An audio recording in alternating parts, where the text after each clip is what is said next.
The last time we met, we covered an astonishing 539,800,000,000 years worth of history. And if you look at the spiral, we're down into that, see that second row at the outside end of it, where it says Mesozoic. I don't know if you can read that, but that's where we are. All the rest of this is what we covered in the last meeting. But as we saw, there were such big gaps in time and such long periods of time that it took for events to take place. It went fairly quickly. We talked about the formation of the earth and moved through the evolution of 6 of Baba's kingdoms. Okay, name the kingdoms for me in order. Stone. Metal. Worms. No, not yet. Vegetable. Worm. Fish. Birds. And mammals, which we're going to get to today. Very good.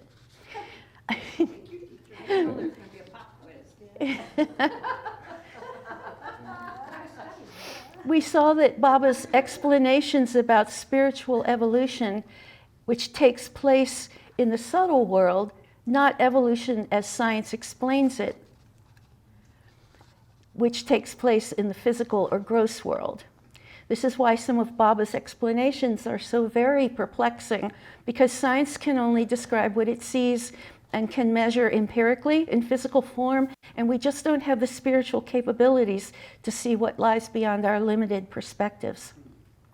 Still, science mirrors Baba's explanations of subtle world evolution in significant ways, but the gross world evolution that it observes takes place in a much more dynamic manner.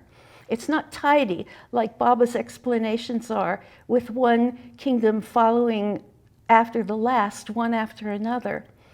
Each new kingdom adds a new level of complexity as plants and creatures interact. And they're not competing. What we're learning is that they're not competing as Darwin thought, but rather cooperating to ensure their mutual survival.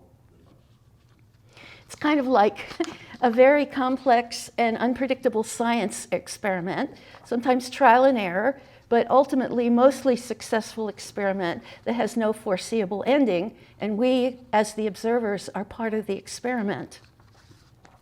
So we ended with the bird kingdom last time, and one of the concepts that Baba introduced was that of seats, which we talked about, but I thought it might be a good thing to for us to review it. And I need someone to come up here to do a reading. Sorry, you have to come up to the microphone. I can't bring the microphone to you. And this guy was my mentor throughout this whole process, and he's the one who provided all of the fossils that are on the table and that I'll be showing you. So I'm responsible for whatever she says. Good luck with that.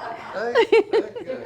So, quote number 1, reading number 1. God Speaks tells us there are certain species of stone, metal, plant, and animal that have what Mayor Baba described as a special seat in evolution. These key species of forms are mostly those that are milestones on the evolutionary road, and they mark the first and last of a certain general class of species of forms. For example, the first species of bird form to follow the last species of fish form, and the first species of animal form to follow the last species of bird form have a special seat significance in evolution. And that was from God Speaks. And Beams from Mayor Baba on the Spiritual Panorama further explains the significance of seats. Quote, an interesting fact which needs mention is that at the transition from one species to another species, there is for every such transition a subspecies of a form which is double-faced. It can, as it were, not only look in two opposite directions, but move into opposite directions. With equal facility, it can retain its contact both with the species from which it is disengaging and with the new species into which it is becoming molded. This intermediate form has to be able to move backwards and forwards. It is absolutely necessary for transitions from one species into another. Thank you. Do we know what that means, moving backwards and forwards? Well, I was just yes. thinking of Winnie's wheelchair. Well, Baba said the crab was one of the species. Baba talked about crabs, and think about it, they can even move sideways, but they can live in the sand and in the water. In the case of moving the transition from fish to birds, you have a duck, which can float on the water and lays its eggs on the ground. So those are the kinds of species that we're talking about. But Can a duck go backwards? probably, I never seen one. I know they can go sideways. Maybe they turn sideways and go backwards. I don't know. That's a good question. But it's very confusing to me because in some places he talks about the seats being on the cusp between one species and another, but then he names animals that can't possibly, at least in my gross world stupidity, I can't see working, like the dog, which we're going to get to much later. Another of the concepts we looked at during that meeting was the Barzak. I got to get comfortable here. This is not working. I'm afraid I'm going to fall off the stool if I'm not careful. Put your computer on the table and just get rid of the podium and sit at the table. Well, I think this is all right. I think I'll get used to it. If I fall over, you'll know what happened. Another of the concepts we looked at during that meeting was the Barzak, an Arabic word that can mean a connection or bridge between two things. It appears to correspond with the seats that Baba named, those points where one species marked the transition from one kingdom to another.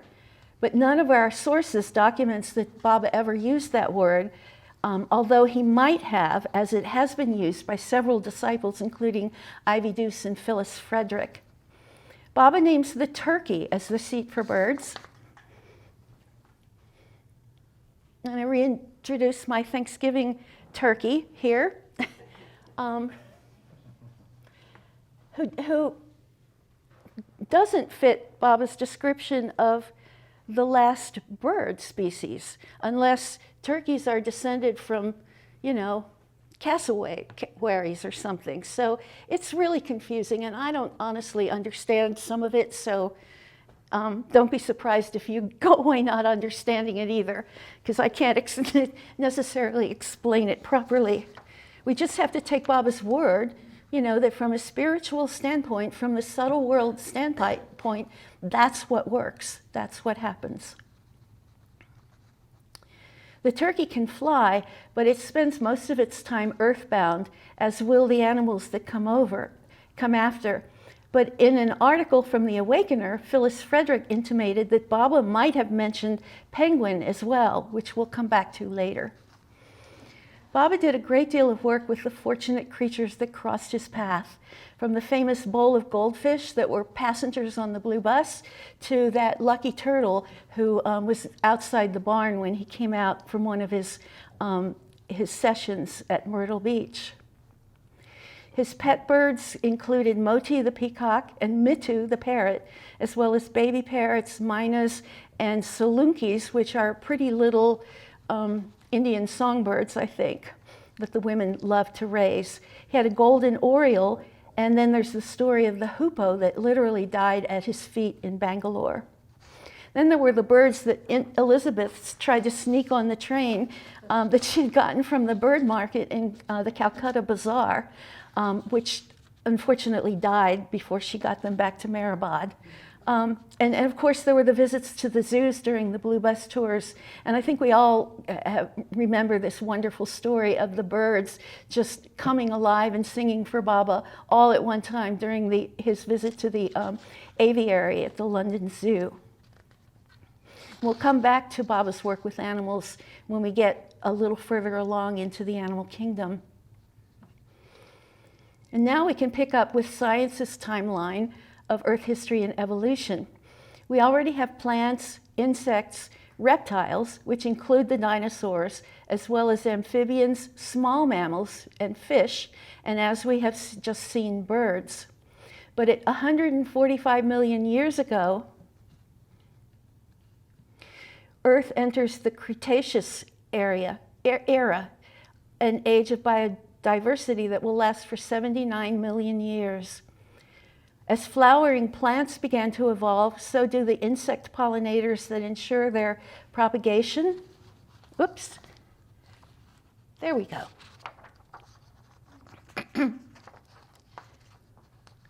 The magnolias evolved before the bees did. They were and still pollinated by beetles. And according to the U.S. Department of Agriculture, beetles are responsible for pollinating 88% of the 240,000 flowering plants on the planet, which is astonishing. The first pollinator that comes to our minds is always the honeybee. I'm ignoring you guys, I don't mean to do that. But beetles are just as important. So I guess we shouldn't panic when we see them in our gardens, because they're really helping us, they really are. But new pollinators are evolving all the time, including butterflies, moths, and bees, as well as spiders that are learning to spin webs so that they can catch all these other insects as their prey. And the first social species appear from underground, which were termites and ants. Socially, that is, within their own kind, because they're mortal enemies to this day. So now we come to the birth of the animal kingdom. The 100 million year mark ushers in the rise of the large mammals and the birth of the animal kingdom. Baba's seventh and last kingdom, whose element is, who remembers? Tej, which is fire, exactly. Baba says that they are endowed with life, sensation, and power of voluntary locomotion. Theirs is the fifth and last turn from the folded bodies of the birds to fully upright. Baba names what animal as the first most animal in this kingdom? Kangaroo. Who's got the kangaroo? Bring him on. Thank you. As he goes bounding onto the board, and we're going to put him. Outback. Huh? Right there in the outback. Yep. No, the animals that are inside are the ones that Baba mentioned specifically, because he didn't mention all of them. It was very inconsistent in the way he mentioned the first and last most species. But the ones inside are ones that he specifically mentioned, and the ones on the outside represent all of the other kingdoms that he talked about.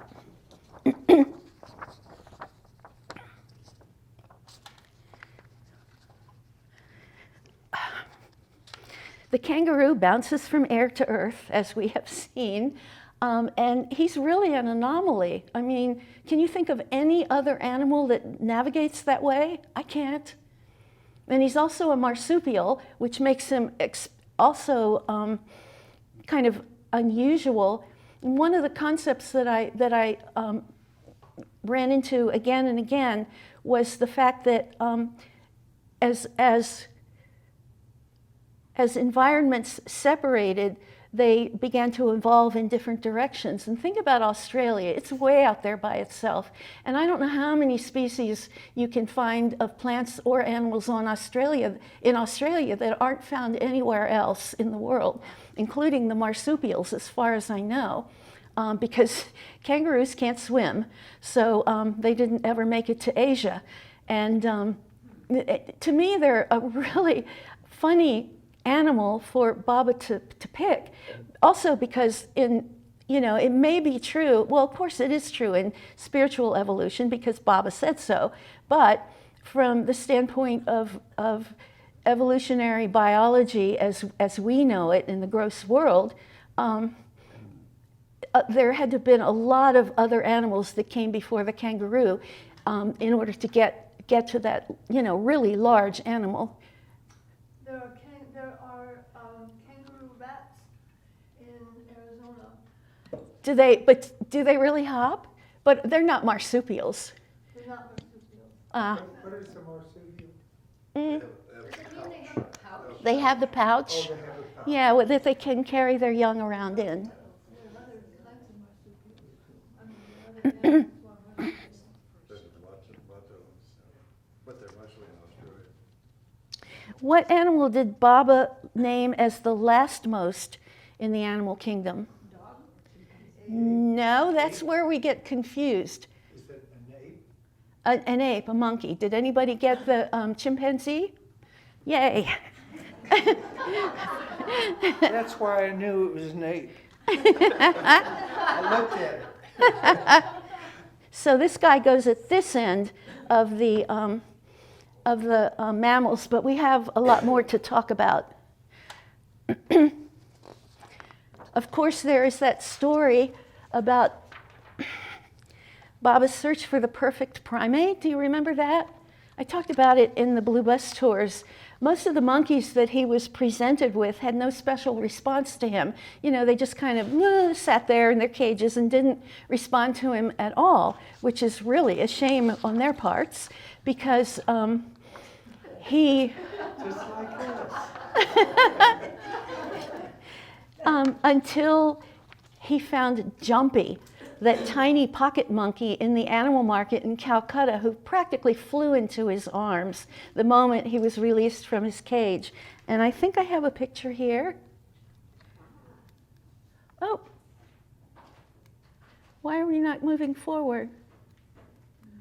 We're stuck. What do I do? Go backwards It won't go backwards either. when it's not on the seat. I think I waited too long to, something must have gone to sleep.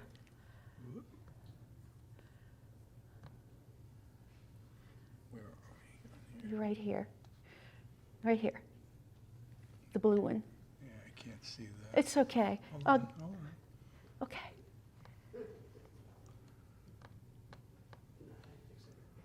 Okay, here we go. So this is the giant kangaroo that, the ancient kangaroo that the kangaroos that we know of today evolved from. You notice that it's got a very different snout. It doesn't appear to be quite as upright, and it's got nasty claws on its, I guess what we would consider is its arms, its hands. And this is a picture of Baba with the pocket monkey, Jumpu. I'm sorry, Jumpu. I think that is Lucky. Is it? I think so. Okay. And Lucky, of course, we remember because he was a little terror that drove Norina to distraction after Baba gave him to her to take care of. Baba also tells us, quote, in the animal kingdom, a dog is on the turning, and it has intuition and also partial insight without being able to use it consciously. However, quote, the dog only sees things that human beings cannot. The dog's company purifies thoughts and atmosphere. That is why Zoroastrians have the custom of bringing a dog to see the corpse when someone is dead before the disposal of the body, because the dog purifies the sanskaras. Oh, really? Yeah, isn't that wild? I mean, that's what is believed by the Zoroastrians, and Baba said so, so it must be true. This may be a bit of a digression, but we know that Baba had a special kind of affection for dogs. Speaking of which, nobody got the dog. So I'm going to put him here kind of behind the monkey because I really don't understand where he's supposed to go.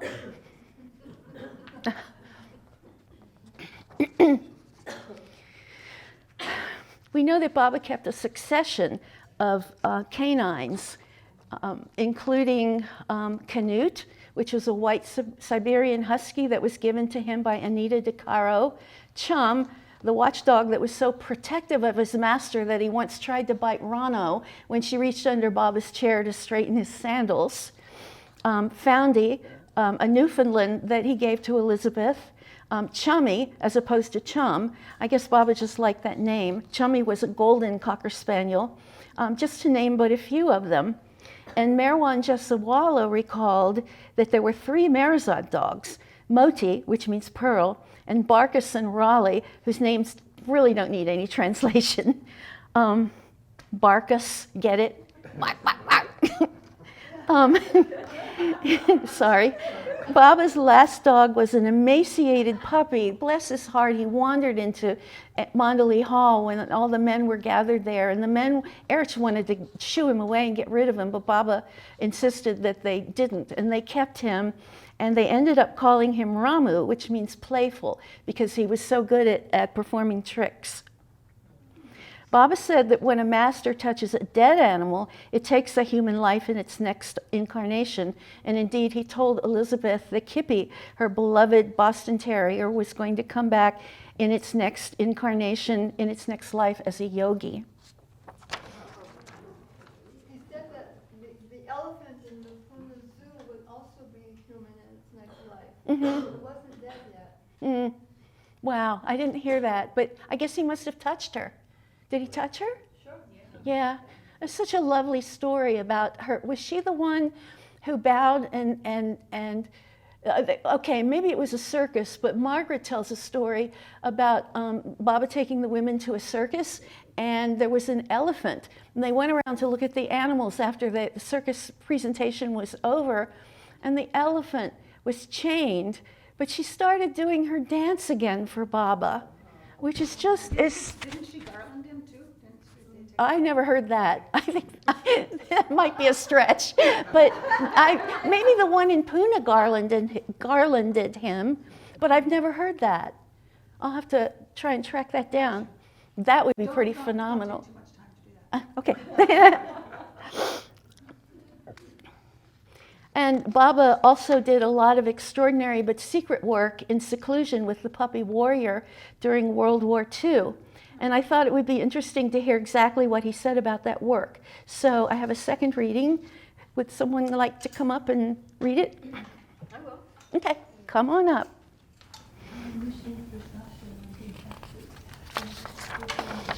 There you go. And I can get a drink. Dogs play an important part when used consciously by the master. In my seclusion of about 10 days, I wanted a dog for some of my own. I won't tell you what. I could not use Chum nor any of the other pets. The dog I wanted had to be fresh, new, innocent, and young. So, before seclusion, it all came about that Khorshid happened to mention an Alsatian puppy, and eventually we got Warrior. I said, he is my dog. I did not say so about Jingo and Bingo or the other pets. Warrior, you all understood, was Baba's dog. Warrior was not actually a dog, but was temporarily brought down from the spirit world to do this work. I needed a dog for that kind of work. I won't go too deeply into the matter. So, Warrior came, and I kept on telling Elizabeth that he was to be near me. But I also knew that it would be difficult, as things would crop up that would create obstacles. So, for the first few days, Warrior suffered from worms, germs, etc. Eventually, I had him for the time I wanted him. I knew he would die, just as I know that before July 1st, 1941, Chum too will die. So after I worked with him, I fed him with my own hands and gave him water to drink. When my work was over, I sent him back. And that's from Lord Mayhair. It's part of a longer explanation. It's part of a longer explanation that Baba gave to Elizabeth because she was so devastated when he died, still being a puppy. But, you know, you kind of have to think about the seclusion work that Baba did, and, you know, we wouldn't probably survive it, much less a little puppy. all of this made me wonder about the parts that dogs play in organized religions, which is now is a digression within a digression. In Hinduism, images of the dog or Shivan appear sometimes in the backgrounds of paintings and in iconography. Buddhists see dogs as an example for how to live in the moment. Imagine that. And you think about how they live. I mean, they're a perfect example. But Zen Buddhists see them as lowly creatures and often refer to their new students as dogs. There are passages in the Bible that use dogs as a metaphor for hypocrites and those who mock the word of God. Many Muslims believe that dogs, like pigs, are unclean. Their saliva is tainted because it's not halal, and if a dog passes in front of you as you begin your prayers, then the prayers will be negated. Now, I can't imagine that that's true, but that's what's believed in Islam, and it's the reason why people always think that Middle Easterners are afraid of dogs. They're only afraid of them to the degree that they know that they think of them as dirty and unclean and you know, not something that they want to be around. According to Myrtle Beach Baba lover Philip Krieger, Erich told pilgrims in Mandalay Hall that Baba said that our last two incarnations before our first human birth are as dogs. First as a mangy, neglected, and possibly rabid street dog in India, and then as a pampered Western dog, presumably enjoying all the indulgences of the life to come with none of the responsibilities. It's hard. I'm sorry. Does that represent a digression in evolution? I don't know. I don't know. You know, Baba may have been joking because sometimes he said things in jest that, you know, if you weren't careful, you might take as being serious. But I asked Philip about it. I said, was Baba joking? And he said, I don't know. It's just Erich said that's what he told us. And you know, as we are just seeing, it's hard to imagine dog as the last most subspecies in the major species of primates. Yet again, we are blinkered by our gross world perception, so what do we know? Baba worked with many other animals, including Sufi, the white horse, and the white donkey Champa, which means flower, as well as Lily, who was not a deer, but an antelope, and a succession of goats, 3 of which once got into the women's quarters at Merazad. And this reading is from Baba Love, it's 2. Somebody want to come up and read? So many things to trip over, it's so little time. Which one? Okay, from here until the end. What's a long one? Have you heard of goats in the house? I remember an amusing incident that occurred in August of 1949. This was shortly before Baba announced his plans for the new life. Perhaps you have heard of Baba's great seclusion of 40 days. During this intensive phase of his universal work, Baba remained confined in the blue bus at Merazad and instructed all of his followers to keep silence. Those 40 days of silence gave each of us an inkling of the immense restriction Baba had placed on himself by not speaking. A few days after Baba stepped out of his seclusion, he wanted to have a complete change. With 1 or 2 of the Mandalay, he took Mani, Goher, Meru, and myself to Satara to get away from everything and relax. Considering the heavy monsoon rains, the weather was beautiful with intervals of bright sunshine pushing away the dark and heavy clouds. We were happy that Baba seemed to be relaxed and was enjoying the change of scenery. One afternoon, just after his lunch, Baba left the dining room table to go wash his hands. He had hardly stepped out of the room when we heard his imperative clap. Immediately, we girls rushed to the adjoining room to see what Baba wanted. And there Baba stood, the master showman, pointing dramatically at 3 goats standing on Goher's bed, nodding drowsily. Baba was acting as if he had conjured up those 3 goats out of a hat, just for our entertainment. It was too funny for words. Baba, with a naughty gleam in his beautiful brown eyes, and with flair of a magician, gestured, "What will Goher have on her bed next?" All of us had a good laugh and shooed the reluctant goats out of the room. Thank you.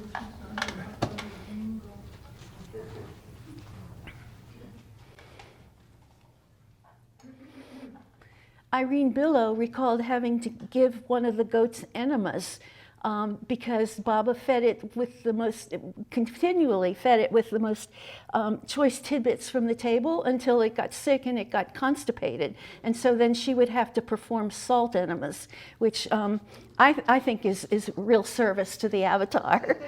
I'm glad I didn't have to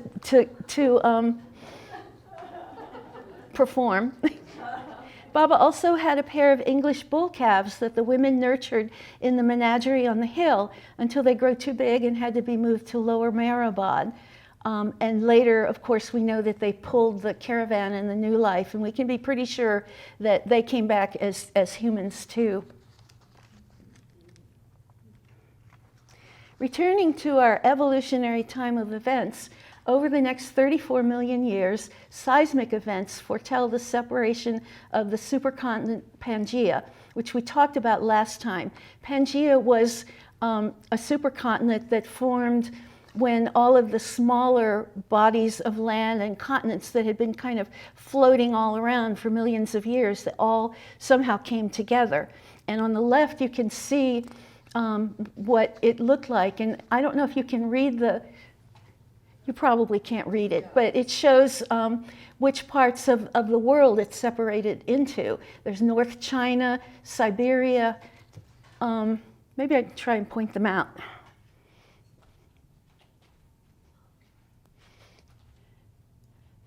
South China, North China, Siberia, Eurasia.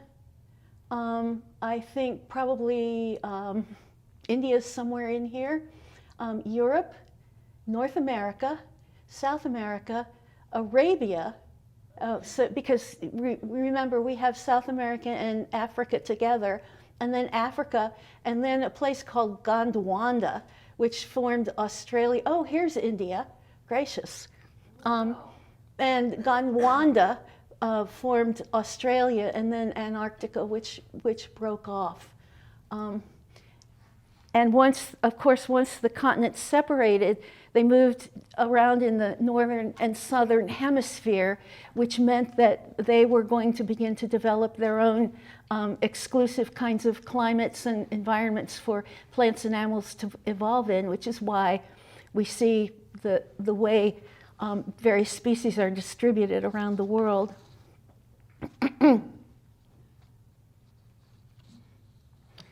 The other thing here's Pangaea with the countries named, but again, you probably can't read it because we can't magnify it to the whole size. But this shows the actual countries in the world that were formed by the continent when it floated apart and broke up. There was also a great deal of volcanic activity. Magma lifts the seabed and sea levels, creating shallow seas and islands also with distinct climates. But at 66 million years, Earth is hit literally with a fifth mass extinction, an asteroid equivalent to the mass of Mount Everest and with the power of several billion atomic bombs, 1 billion atomic bombs, which is more than enough, moving in at 100,000 kilometers an hour, it crashed into what we now know as the Yucatan Peninsula. Its thermal radiation vaporizes all life in its path for 1,000 kilometers in every direction. The Earth's crust buckles as its tectonic plates shift, causing massive earthquakes and tsunamis. A tidal wave surges across North Carolina, creating inland seas. During the first hour, debris falls from space, drawn in by gravity, and it becomes superheated. Many animals, including the dinosaurs, were cooked alive in 400-degree centigrade heat. During the second hour, the forests combust, which means that the animals have nowhere to escape, and sulfuric acid rains down on the oceans, killing much of marine life. There was a 60 to 76% loss of life. The earth again appeared barren and lifeless as it did at the beginning. The web of life has collapsed, and it's the end of the 150 million year dinosaur reign. Would anybody like to knock T-Rex over? Since his story is, that's the end of his story. Yay.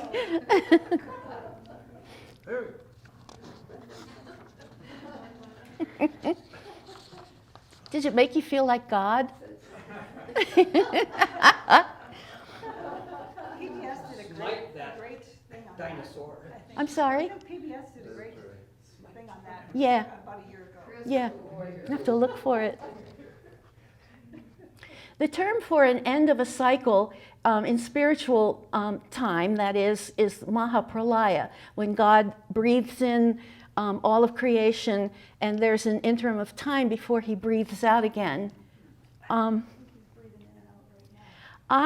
It came to me at one point that I asked myself the question, does each extinction represent a mini pralaya? Baba assures us that not a leaf falls without his knowledge. And during the 5 major extinctions Earth has endured, loss of life has ranged from 60 to 96%. But after each event, Earth experiences a new burst of evolutionary activity as the next level of life emerges. The death of the dinosaurs and emergence of the mammals and humanity leads me to wonder if consciousness perceives when it's hit a dead end and needs to reboot the system, so to speak. So are we living on Earth 6.0? I think we might be. As Earth recovered, again, we see that the mammals began to evolve. And you see in this picture what they look like. They were really ugly. They had saber teeth that didn't work, and they're just kind of brown and lumpy. You know, at this point, consciousness isn't worried about aesthetics. It's worried about making functional bodies and brains so that the animals can survive. And survival is always the first instinct of any animal. I'll bet they were pretty to each other. Huh? I'll bet they were pretty to each other. I'm sure they were.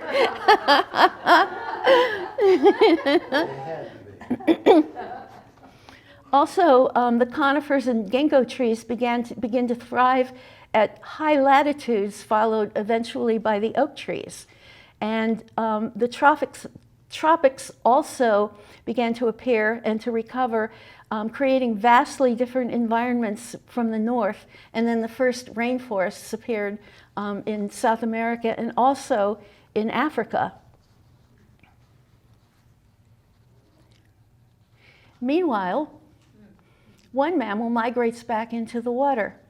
Myocetus is the ancient ancestor of whales and porpoises that graze on land and swim but can't breathe underwater. Their front legs will evolve into flippers, and they will become the largest mammal species on Earth ever. But because of their massive size and the fact that there's no way for them to hide, they continue to be easy prey for sharks.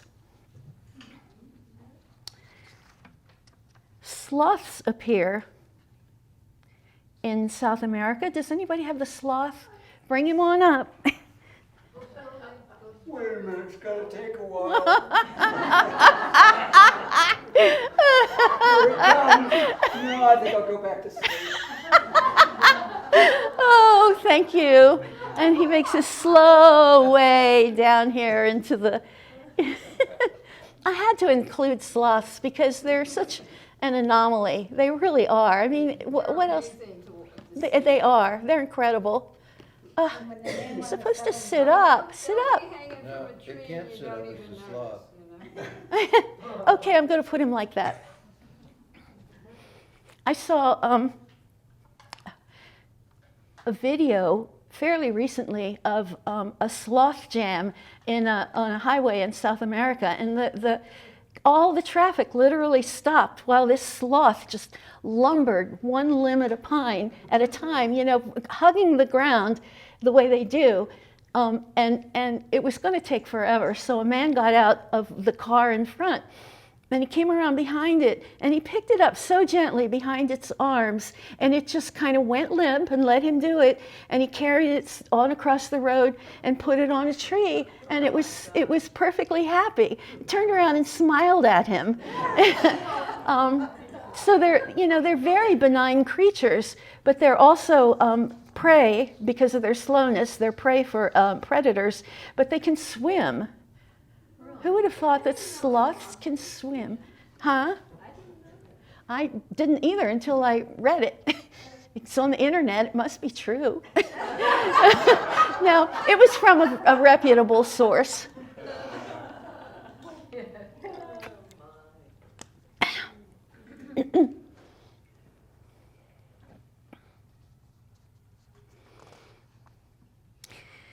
And they are, as you see, descended from these tree sloths, which stood 20 feet tall and were as big as elephants. So they've really come down quite a bit to the benign creatures that we know today. They're most closely related to anteaters, and to me, they're a true evolutionary curiosity. I mean, there's nothing like a sloth. There's nothing like a sloth. There you go. Is anything like a sloth? Another animal which is quite an anomaly, of course, is the chameleon. Did anybody get the chameleon? I know. I got some that's similar. You won't be able to see it if you find it. Yes. What you need to do is take it into the kitchen. Let me show everybody. This is what it looks like now. She's going to take it into the kitchen, and you're going to run hot water over it. You'll know when it's done.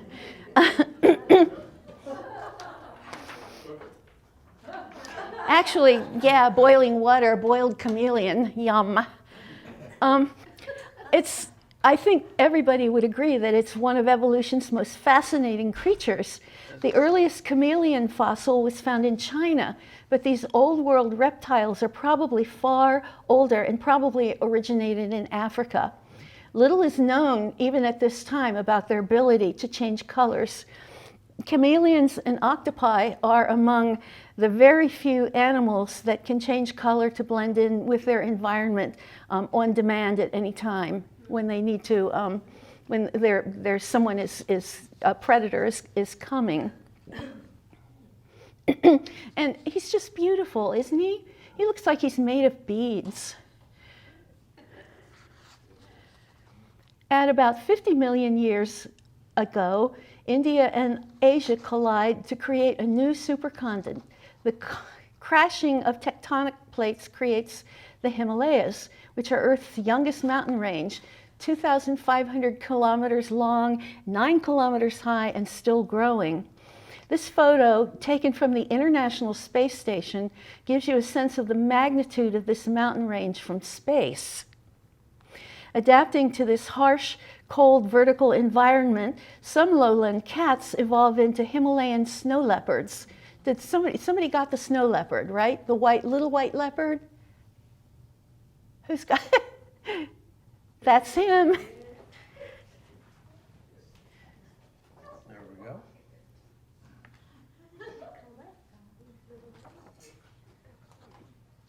go. Snow leopards are really fascinating creatures. They have 5 layers of hair, and the hair, the deepest layer of hair, which is their undercoat, they've counted like 1,000 hairs per square inch. I mean, you'd have to see look at it under a microscope to see that. They have blue eyes because of the bright light in the snow. And the other thing I love about them is they have these really long, bushy tails that they can wrap around themselves. They need them for balance, of course, for climbing vertical and really dangerous environments. But at night when they go to sleep and curl up, they can wrap their tail around themselves to keep their face warm, which I think is really interesting. Their cubs require longer nurturing to provide training for such a challenging environment. Stealthy and powerful, they are the apex predators of the Himalayas, and you can see this guy leaping onto his prey on the left. It's just an extraordinary photograph. At 34 million years ago, Australia breaks off and migrates, part of Australia breaks off and migrates to the South Pole to form Antarctica. New ocean currents that are created by the movement precipitate global cooling, and fresh water begins to freeze. But the colder temperatures generate an explosion of Baba's warm-blooded animals, the mammals. Their body heat gives them sustained bursts of energy for hunting and evading predators, and also affords them strength and stamina. And they really, at this point, they really start to evolve.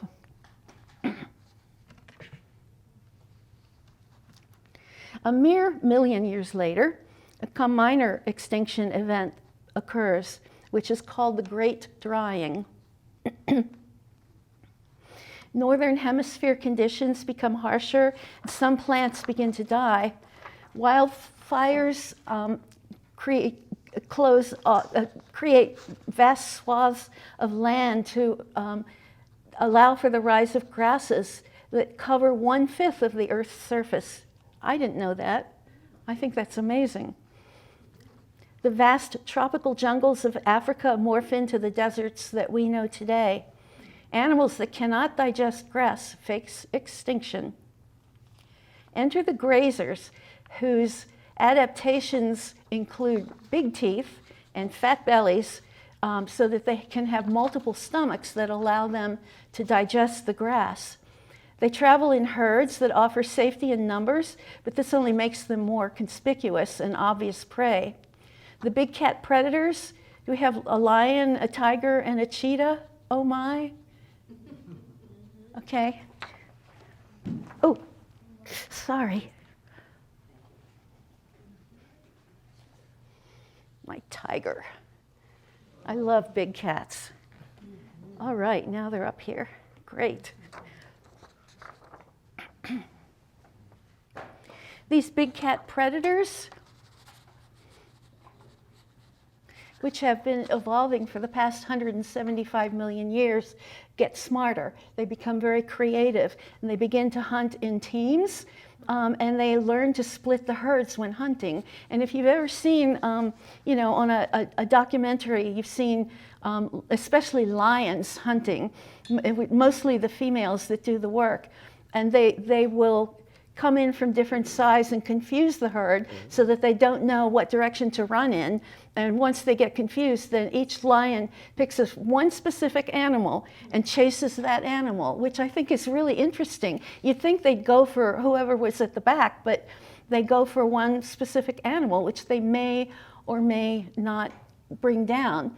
And hopefully they do, because they have all their cubs to feed. And then on top of that, the male lion in the pride probably comes along and bullies everybody away so he can get his lion's share before everybody else eats.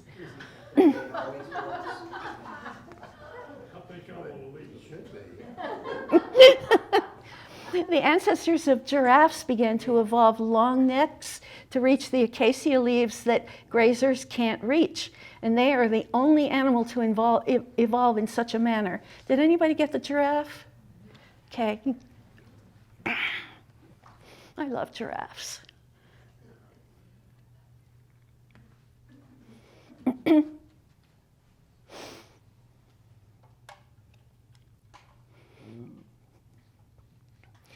At the same time, light begins to penetrate the seas, and the first corals begin to evolve, as well as a lot of new underwater species of plants.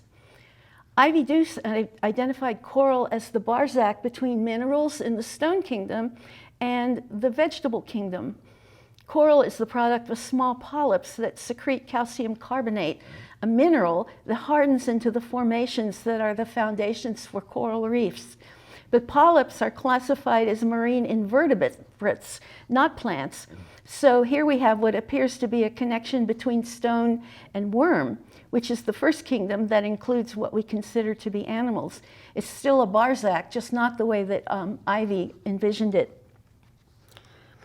Other survivors of the Great Drying include the sharks, as well as newly evolving sea turtles and many new fish as they move from shallow water and out into the ocean to continue to evolve there.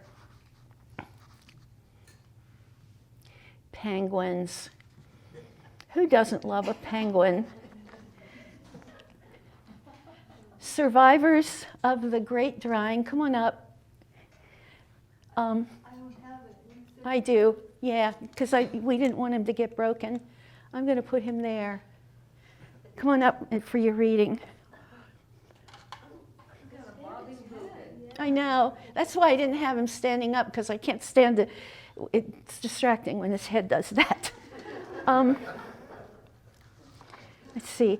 Penguins proliferate in the southern hemisphere and swim to Antarctica, where what were their wings, birds' wings, devolve back into flippers for swimming, which is aided by their streamlined bodies. They're warm-blooded, however, so that they can incubate and hatch their young in extreme cold. A footnote in Creation and Its Causes states, in an article published in 1972, Phyllis Frederick, editor of The Awakener, after relating an encounter between Baba and a penguin in the Bronx Zoo in 1952, which was an irresistible digression that I had to follow up on. I finally found it in Darwin Shaw's memoir, As Only God Can Love. This little penguin that you see belongs to Carl and Irma. And last week, when I handed out the 7 readings, guess who got the reading about the penguin? That Baba. Come on up. Come on up. Am I going to read something? Yes. You're going to read about penguins. Do penguins have knees? Probably not. Knees. Okay, what am I reading? You're reading this. I'm sorry. Okay. There. Since it was in July, the weather was pleasantly warm, and we were relaxed with Baba as we enjoyed moving along in the park-like surroundings and looking over the many animals in the zoo. When we wheeled Baba into the room where the penguins were kept, Baba had us stop in front of the big closed-in case where the Arctic birds were provided with an environment simulating their native habitat. There was ice and flowing water where the birds could dive in and swim. Some of them were just standing on a ledge, but one large one was strutting along as though he were quite important. Baba smiled and, looking up at me, pointed at this big penguin. I smiled too and said, "He's the chairman of the board." Baba smiled in agreement. So this is from Darwin in As Only God Can Love. I seem to remember something about the penguin bowing to Baba, or some version of that. Yeah, well, if he did, Darwin didn't write it down, Okay. but we would hope. Thank you. Thank you.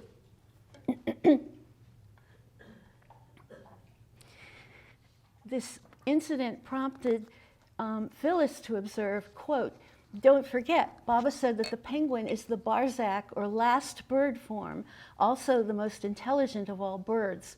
But Ward concludes, quote, "Phyllis does not exactly specify that Baba said this on this occasion, and if not, when did he? Without this information, their information on Barzaks must remain in doubt." It seems to me that the penguin would be between the fish and the bird. Yes, that's what I thought too. And I was just getting to that because when you think about it, penguins are really outliers in the kingdom, in the bird kingdom.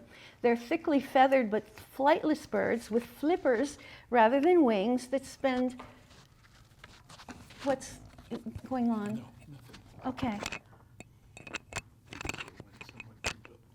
Okay.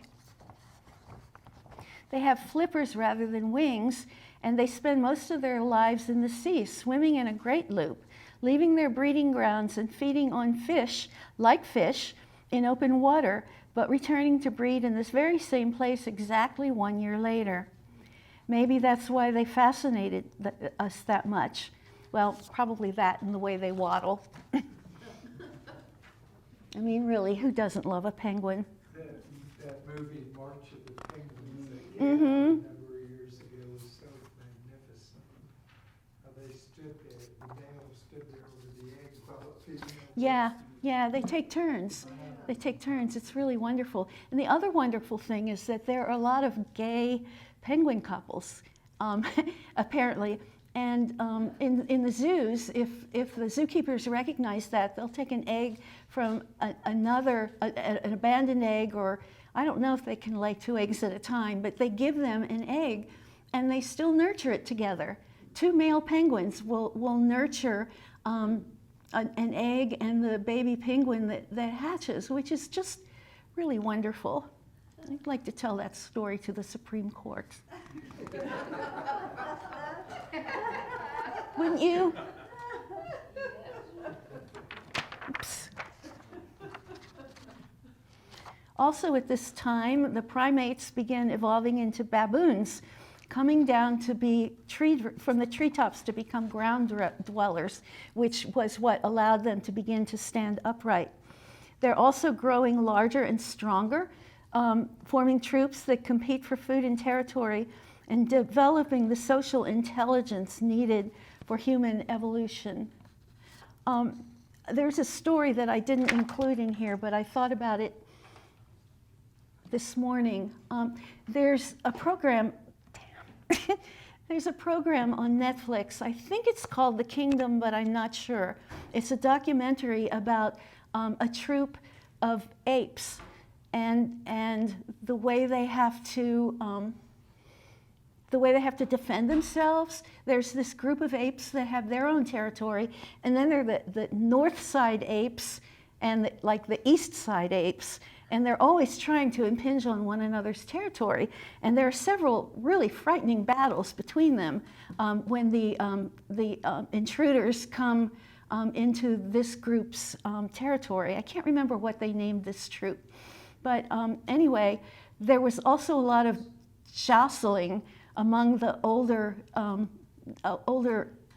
gorillas over who was going to manage the troop, because the king, I guess they called him, I can't remember for sure, but anyway, the young upstarts started coming up behind his back and trying to dethrone him. And he was getting old, and he knew that. He had a slightly younger cohort who stood by him most of the time, but there was this real concern about how long he was going to maintain control of the troop. And then the guys from the troop from the north invaded again, and this time it was a bloody battle. And this particular, the leader gorilla, was injured really badly. And honestly, I don't know how they film these things because they're so amazing to watch, but we see the gorilla going off alone, like staggering off alone to be by himself to go and die. And you see him under a tree covering himself with leaves and branches and things. And his buddy, his best friend, comes into the forest and finds him. I'm going to cry. And sits down with him and holds his hand while he's dying. I mean, if that's not a display of empathy, I don't know what is. I mean, it was really astonishing to watch because you would think that he would want to be alone. I mean, animals mostly want to be alone when they're dying, but this guy obviously That's okay. This guy really treasured, you could tell that you could see it in his face that he was surprised and you know, happy to see him, or not happy, but pleased that someone came out to be with him. I mean, it's a really amazing story.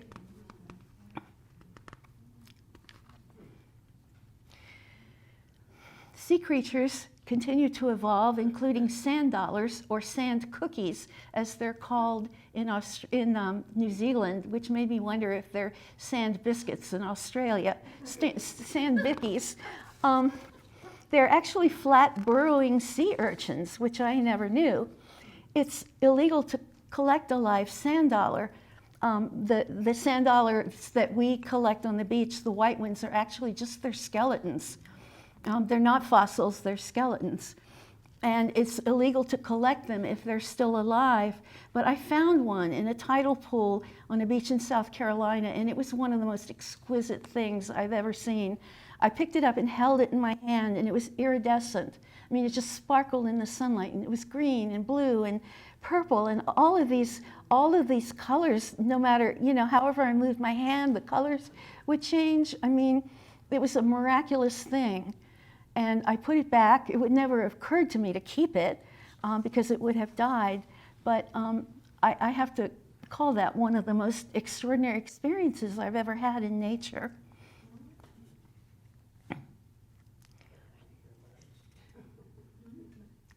We used to collect them as kids, go out to the sandbar. Uh-huh. Hundreds of them to sell to tourists. But not live ones, please. Oh, yeah, they were, Oh, God. back in the 60s. 'Cause they were We didn't know any better, did we? We just didn't know any better. A lot of people still don't. Yeah, you're right. About 2.5 million years ago, there is a minor extinction event, which I think maybe sounds kind of like a euphemism. It sounds almost more like a major extinction event. But changes in the Earth's orbit cause fluctuations in the ocean currents, and temperatures drop. Before this, 90% of the planet was too warm for ice to form. Now there are no summers to melt the previous winter snow and ice, and so it compacts into ice sheets several kilometers deep. Most of the Earth's water is frozen, and deserts double in size, and this will last for 20 million years. Life is frozen out of existence in the northern hemisphere. You can see in this illustration how far south the ice moved. The only animals that can really survive are cold-blooded reptiles, and there will be at least 50 cycles of ice melt and epic floods following the fifth mass extinction, the last one of which we know as the Ice Age. Somebody has a mammoth. I know, because they picked him up by his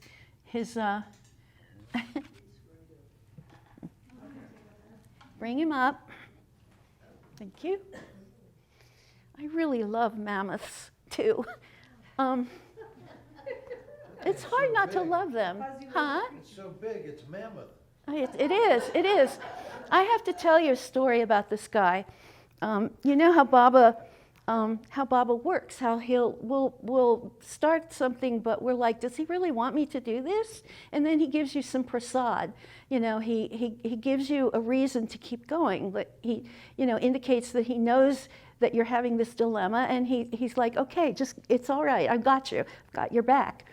So I started in on this project in January, and the more I worked on it, the bigger it got. And I realized that it was really going to be a huge undertaking, and I was questioning whether I could or should do it. So in the middle of January, I went into Walmart for cat food, and I walked past the display of stuffed animals for Valentine's Day, okay?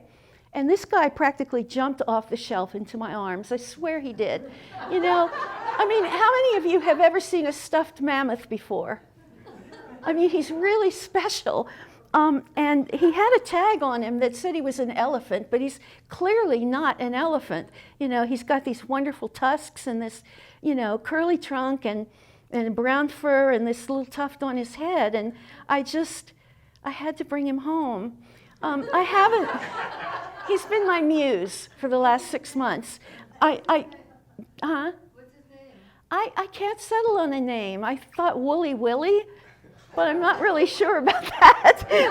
That has connotations that. Obviously, that's Willie Nelson. Woolly Nelson. Oh, that's good. That's really good.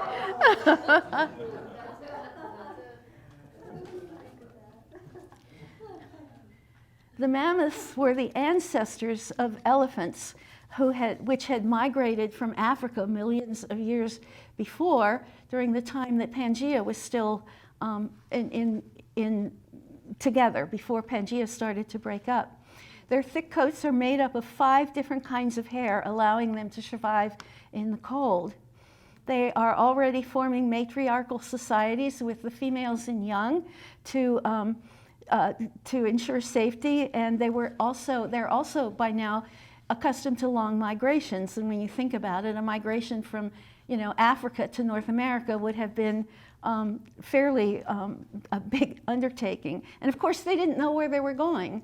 You know, we think of elephant migrations now. They're seasonal, and they're migrating for water, and then they migrate back somewhere else. But this is extraordinary because they just were on the move, and they didn't know what was ahead of them. But as long as the environment supported them, they just kept going. That's kind of like us.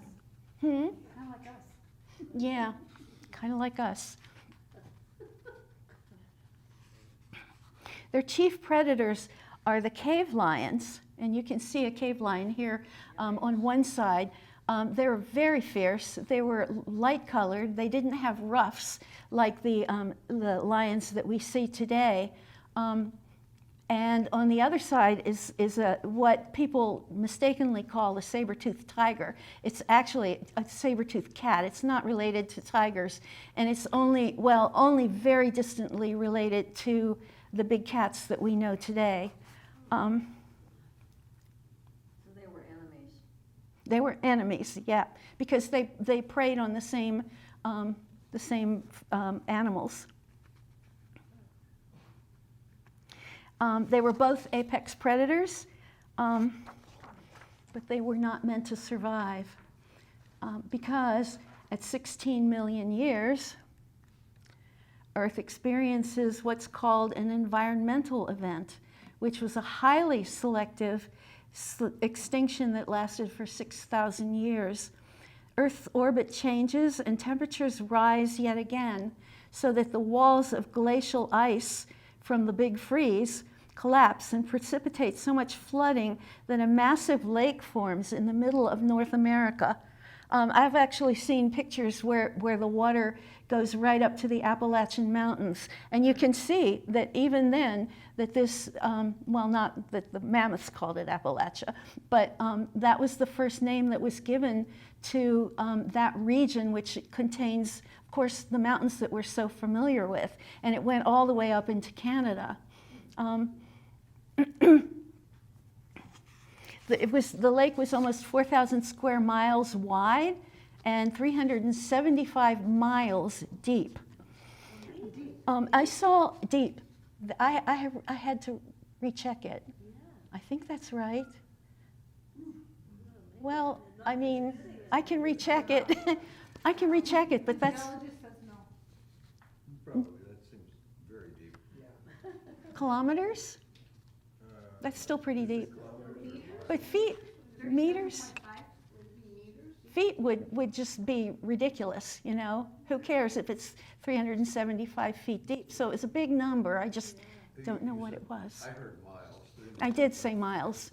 Yeah, so I may be wrong. I may have misread something. I've seen another illustration of this, which I couldn't find, of course. As I said, with the water coming up to the Appalachian Mountains practically.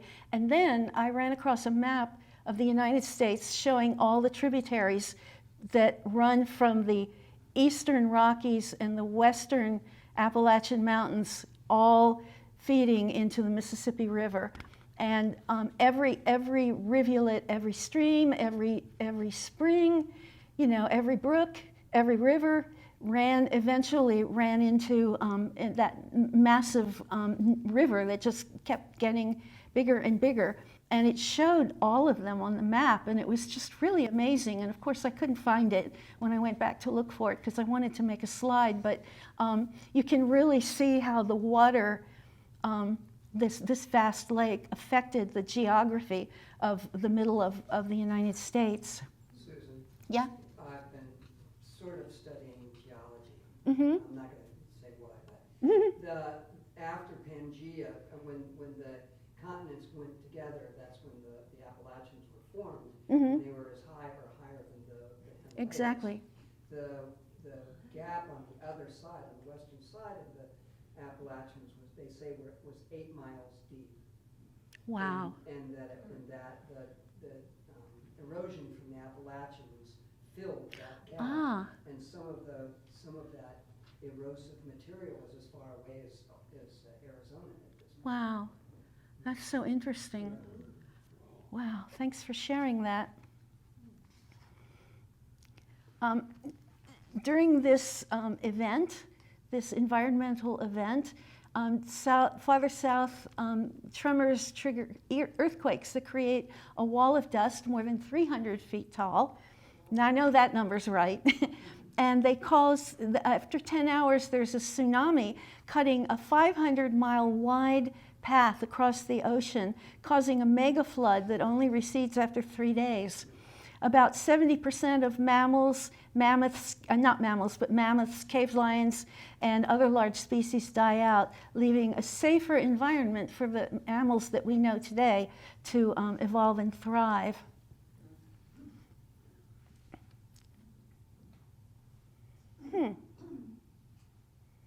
I don't know why he's there. He's in the wrong place. He was missing. Okay. We also see here how the baboons are displaying social intelligence and they spend a lot of time nurturing their infants. I think the gestation is 8 months. Does that sound right? It's a long while, almost as long as humans. And they spend a long time with their little ones, really at least a year, maybe even 2 years, I don't know. But they only abandon them when they come into season again and it's time to produce a new litter or whatever, a new litter of baby monkeys. This was I forgot to move our slides forward, I apologize. This is the flooding. The selective extinction event, which sounded to me pretty major. At just over 1 million years ago, we enter the Holocene epoch, the one in which we are living now. By 9,700 BCE, after a gap of 15 million years, balance returns. Earth's climates and weather patterns finally stabilize, the rain regulates, and the forests regenerate, and the species continue to emerge and to evolve. And the primates thrive. At the same time, the most intelligent but persistently destructive apex predator in evolutionary history is arriving, and that would be us, the humans, who have brought us to the brink of a 6th mass extinction. We'll talk about this in the next presentation when we look specifically at human evolution and see how Baba spelled it out for us in the screenplay for how it all happened.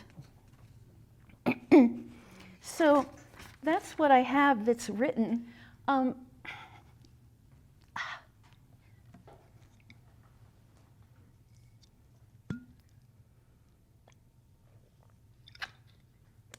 Are you guys exhausted, or do you want to go on a little longer? It's about almost 3:30. Go on? Okay. It occurred to me that a point that I never got to in this talk was the fact that, what was I going to say? The fact that it was the idea of extinction and how it's become literally kind of a four-letter word to us. It's a horrible word to think about. And I started to think about the way, what the changes that we've seen just in our lifetimes in the way animals are perceived and treated. I mean, I grew up in the 1950s. I think a few of you did too. And it was different then. You tied your dog up outside, you know, and you fed him table scraps, or at least my parents did. You know, you put the cat out at night instead of bringing it in when it was most dangerous. And farm animals were treated horribly. But somewhere along the line, this began to change. Pets, I think it began with our pets, with the realization that our pets are really more complex than we think they are. They're capable of more understanding, and they're capable of emotions. You know, we suddenly realized that, you know, we've been mistreating them, and we need to treat them differently. And it's expanded, of course, to, I mean, farm animals. There are sanctuaries for chickens that are too old to lay eggs. Sanctuaries that go and pick up the chickens and bring them to their property. There are sanctuaries for every farm animal you can think of, and also for wild animals. And in the past 50 years or so, we have seen just this almost a paradigm shift in the way we perceive the natural world and the animals around it.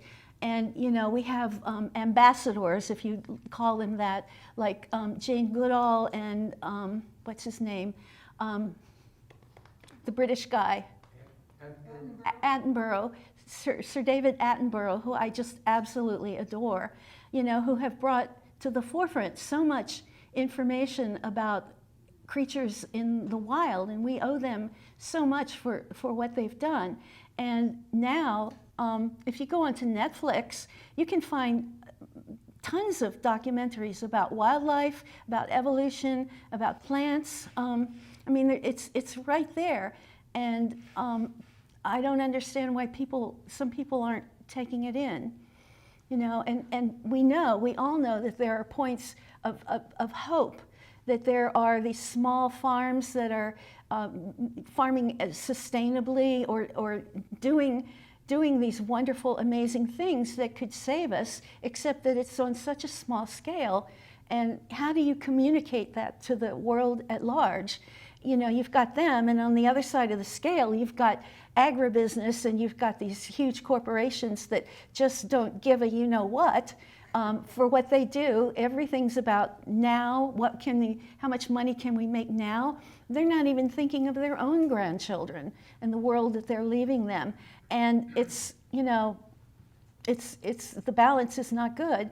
And we're probably headed for a crash, as much as I hate to say it. And I mean, I meant to ask you guys to tell me what you think. I didn't mean to talk that much, but maybe we could have a discussion about how things are changing positively and negatively. Can I just add one thing to what you said? Yeah. Back up a little bit. You said in the 50s we were doing this, but if you look at Native Americans, they always honored. No, I'm talking about white middle-class people who could afford to have pets. I mean, it's. Yeah, but to me the question goes back to the difference between. Yes, the two. it does, exactly. You're exactly right, and I hadn't thought about that. Other comments or observations? I know, There's the prophecy of 3/4 of the world. yeah, exactly. So And push the reset button. of course, we saw heard in the first talk that if you average out the loss of life in the 5 previous extinctions, it comes to 75%. And that's the number that just grabbed me and set me on this course to do all this research.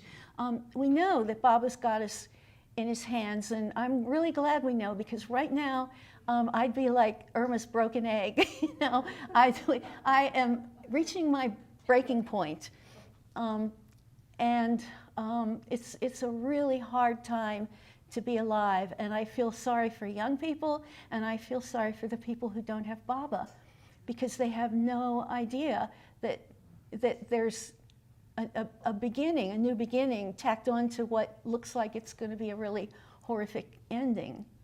Uh-huh. I think it's in Creation and Its Causes, where it talks about planets cooling to the point that they no longer sustain life and they become moons, and that other planets somehow. A planet moves in and takes its place. warm. And I know even in the time of Jesus, he was talking about a new heaven and a new earth Yes. during that time. Yes. So even as, and it feels to me like there's a huge unraveling Yes. in It's a our perfect world, going yeah, on the perfect earth, word. as well as the people of the earth. Humanity, and yeah. us. But I also have to feel like, there is someone in charge that knows a Yes. lot more about these things than Yes. we do, or any of us. Yes, and we have to continually remind ourselves of that, when we start to reach that breaking point. I would say, don't forget, Baba is going to break his silence at some point. Mm? And we don't know exactly when, but it sure seems like things are coming to a head. Oh, yeah. And Baba is getting ready. I hope so. God, I hope so. Every time something terrible, she reminded us that Baba still has yet to break his silence. And that's probably going to be part of this process, this cleansing process that we feel like we're well into now. We may be only at the beginning. I don't know. We don't know where we are, and it's really hard because, sometimes we think, how much worse can it get? And then I start thinking about how much worse it could get, and it's like really scary. But Baba says he has a new earth, and it was 75, this number 75% is really interesting. It was 75% ready for us before he dropped his body. And we, What was ready for us? Baba said that the new earth was 75% completed before he dropped his body. And we can only hope that he's working on it behind the scenes now so that it'll be ready for us. But your comment reminded me that I think there's, in physics, I'm trying to remember this, trying to pull it up out of the back of my head. In physics, there's the theory that, chaos theory, I think, that things have to completely break down before something new can emerge. And that's what's happening here. We see it every day. We see it happening. And, we ask ourselves, how much more can it break down? And the next day we get up and it breaks down a little more. Broken eggs. I just want to say, Baba said that something would happen that had never happened before. Mm-hmm. Now, what you have shown us in these talks, Mm-hmm. there's a lot that has happened. Mm-hmm. But he said that something will happen that has never happened before. Yeah, he did. You're right. And he also said that there's going to be earthquakes, and there are going to be volcanoes, which there are several going on right now. I know. It's happening all around us. And, just a lot of them. And weather would be more intense, Well, yeah. It seems like it's winding up. Yeah, it sure feels like it, doesn't it? Yeah. Well, winding up for a big. One of the things that occurs to me is this, I think about it as an unwinding, and our sanskaras are also Yes. unwinding Yes. at the same time. So, Yes. and suffering is definitely related to the unwinding of our sanskaras. Absolutely. Of course, we don't like suffering. Nobody wants to suffer, but it seems to be inevitable. Yes, it for is. the unwinding of the sanskaras. It is. Ray, you had your hand up? Yeah, I remember Baba saying at some point that when he breaks his silence, it won't matter where you are. It'll matter what you are. Mm. So clean ourselves up. And what was his recurring message? Don't worry. Be happy. Yeah. That's the only thing we can grab onto right now, that and his Daman, Do your best We have to, and you know, that's a good reminder, because I don't know about you all, but I feel completely helpless and hopeless when it comes to thinking about what's happening in the world, and even if I did this or did that, what difference would it make? But then there's also the butterfly theory, that a butterfly flutters its wings and the ramifications are unimaginable. So, you know, each of those good little things that we try to do we have to believe that they make a difference. We have to believe that they help us, help the world. Other comments? Just how fortunate we are that we have him. I know. We know that there's a plan, and, you know, he's in charge. Yes. He told us not to worry. It's really hard not to worry. Mm-hmm. To be in the world and not of it, Mm-hmm. because you get sucked in. It's, you know, it's Mm-hmm. very dramatic, and it's sort of set up and designed to suck us into the Mm-hmm. Of course. melodrama. Yeah. And, you know, and that's a dilemma. That's a dilemma that we face. You know, what does that mean to try our best? You know, I mean, in the face of so many devastating problems, you know, but Baba says stay above it. So do you work? Some people, you know, take that to mean that they need to work as hard as they can to try and combat some of these things. Other people, you know, take a deep breath and stand back and watch it. And I think both of those responses and everything in between them are appropriate, as long as we keep in mind that we're trying our best for Baba and leaving the rest to him. Phil. I've heard that Baba had said the one thing God doesn't forgive is hypocrisy. Mm-hmm. Have you heard that? Yes, absolutely. Well, he's showing us Uh-huh. right now Mm-hmm. ultimate hypocrisy. Yeah, you're right. And so we have to figure out a way to deal with that and not be affected by it. Mm-hmm. And not worry. And not worry. Go ahead, I Hugh. think from a perspective of how to help ourselves not worry, if you look at Chinese philosophy and how they view change, Mm-hmm. all change happens in cycles. So Yes. in fact, we're cycling back through what looked like 1934, Mm-hmm. all right? And so the behavior patterns are the same, the public reactions are the same. And so for me, when I look at that, I try to step aside from it and say, how do I hold on to me? Mm. And I don't mean that in a selfish protection Sure. way. How do I look at this so I'm not pushing against it, Mhm. just so I'm not falling based on it? And it's holding that middle ground. You're right. And Baba's 3 chapters in the discourse give us the directions on how to hold the middle ground. He does, yes. And so for me, that's how I try. I don't like what's happening, but to be worried about it, I think is working against the whole notion of where do we stand in this cyclical Exactly. piece, all right? Exactly. Have any of you read the book Cosmos and Psyche by Richard Tarnas, I want to say?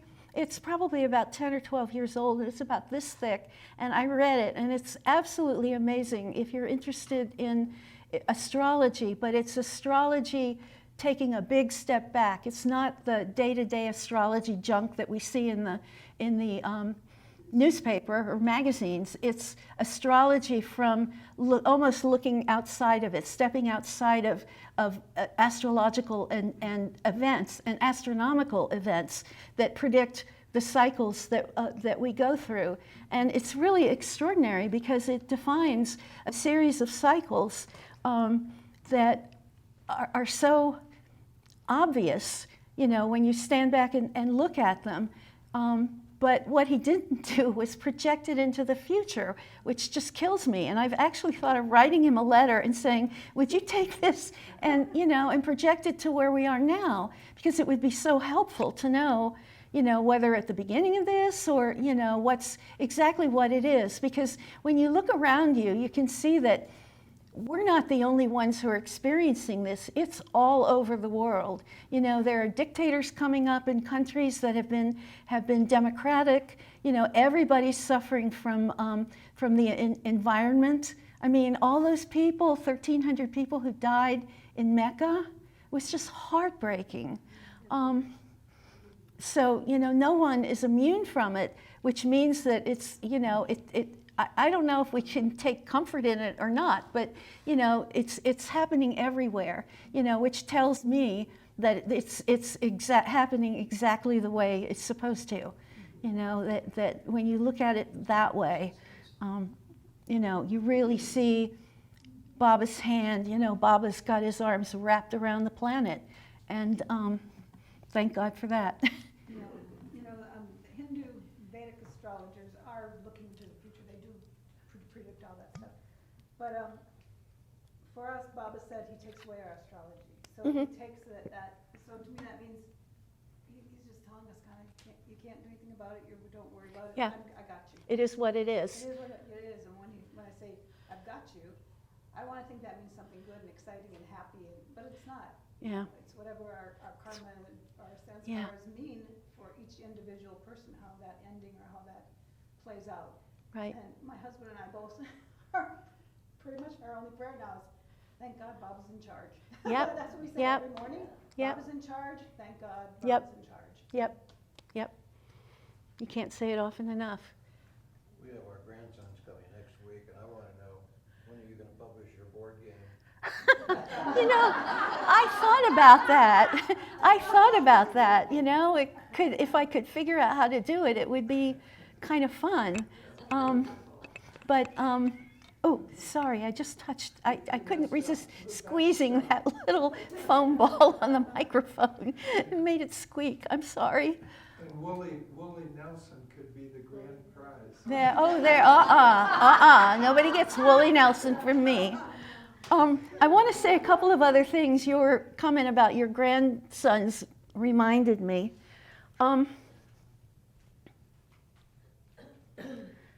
crap, where are they? I bought some really weird stuff that didn't work in this project. And the only way I could get the little green worm, which is actually a caterpillar, it was the closest I could find, I had to buy a package of like 12 worms, which I really don't want and don't need. And then I also bought these little, yes, I bought these wonderful little tropical fish that don't float, duh.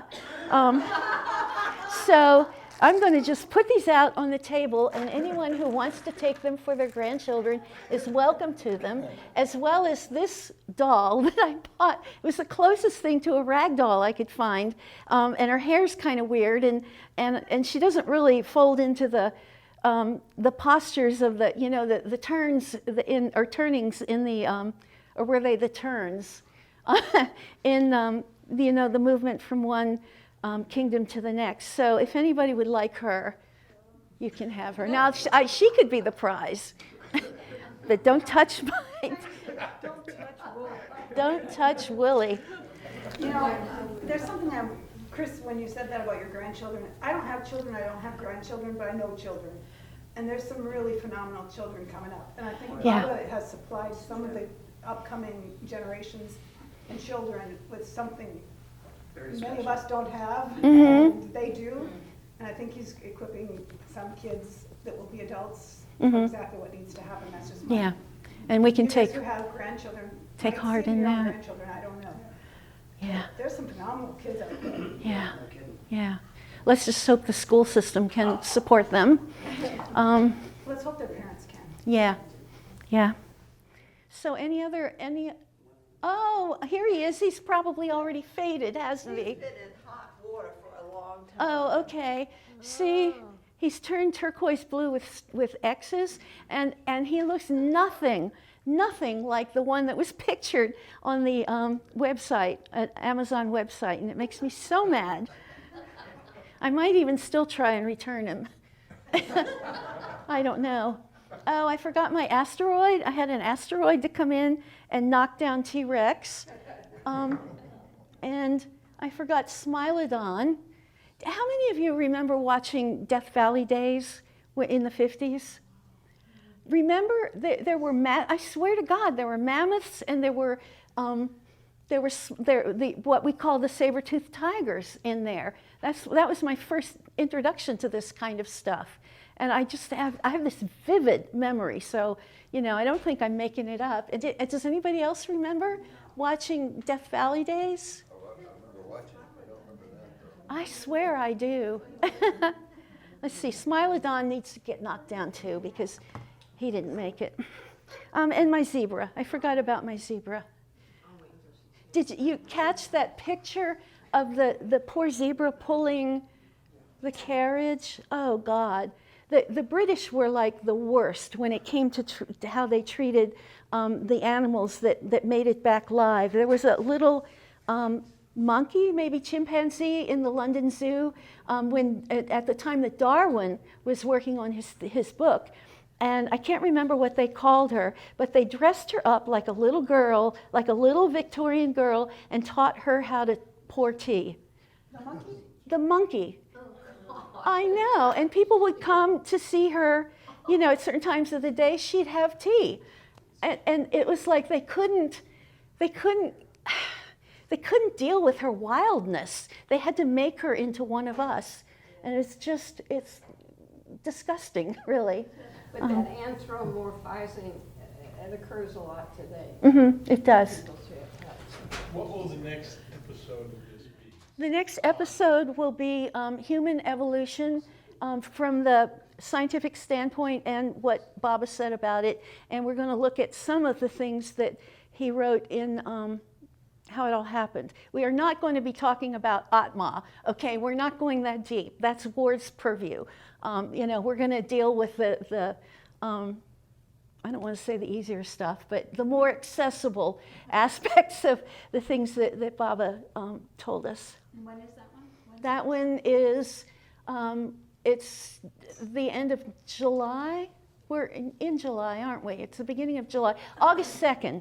August 2nd. And then we had to tack another date on, which is at the last Sunday in August for the last meeting, which will be very different from all of these, but it's going to be about how Baba's creation nurtures us and the things that we love and appreciate about it. Must be August 4th. The second Is it the Friday. 4th? Okay, then it would be the 4th. I'm sorry. And one other thing, I'm like kind of uncomfortable doing this, but I talked to several people and they thought it was okay. I spent a ton of money on all these critters and the background and this big circle in the middle that I had to have specially cut. And I don't know what it added up to because I was afraid to add it up. But if anybody would like to make a small donation toward my zoo, our zoo, and all the other things here, I would greatly appreciate it. I put a basket there, you can put it in there and I won't look. If you don't want to give anything, that's fine. But if you can, it would really be helpful. Bring the basket each time. Huh? Bring the basket each time. Okay. Because some people have credit cards and not cash. Okay. All right, I'll bring it next time. Thank you, Susan. You're welcome. You're welcome. This is so much fun. And this one, each presentation gets easier, kind of. And this one was a lot of fun. Marion, to give you. I saw this cartoon in the New Yorker that absolutely cracked me up. Ladies. Yes. Ladies. Ladies. Ladies. Ladies. You can go back to your conversation in a second, but I forgot something that's really funny. I saw this cartoon in the New Yorker, and the caption is why the dinosaurs had to die. And the drawing is of a T-Rex, who had arms like this, and he's got a cell phone in this hand, and he can't reach it, and that's why they had to die. I thought it was so funny. I wish I could have found it and put it on a slide, but it's long gone.